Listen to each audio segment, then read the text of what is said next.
અમે જતાને આવજો કહીએ, અમે જતાને આવજો કહીએ, અમે ખારાને મીઠું કહીએ, અમે ખારાને મીઠું કહીએ, તારી ભલી થાય એમ કહીને અમે ગુસ્સામાં પણ ભલું ઈચ્છીએ, તારી ભલી થાય એમ કહીને અમે ગુસ્સામાં પણ ભલું ઈચ્છીએ, ભલા માણસ કહીને અમે અણગમો બતાવીએ, પણ કહીએ તો ભલો જ, પણ કહીએ તો ભલો જ, ફરી મળીએ કહીને છૂટા પડતી વખતે પણ ફરી મળવાની આશા જગાવી, ફરી મળવાની આશા જગાવી, બહુ ડાહ્યો એમ કહીને અમે મહેણું મારીએ, પણ કહીએ તો ડાહ્યો જ ખરો, બાકી તું કેમ કહીને અમે ખોટાને પણ ખરો સંબોધીએ.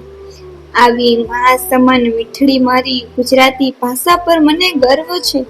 આ માત્ર ભાષા નથી, મારી માતૃભાષા છે. મને અંગ્રેજી ઓછું આવડે છે એનો અફસોસ નથી, પણ ગુજરાતી સારું આવડે છે એનો મને ગર્વ છે.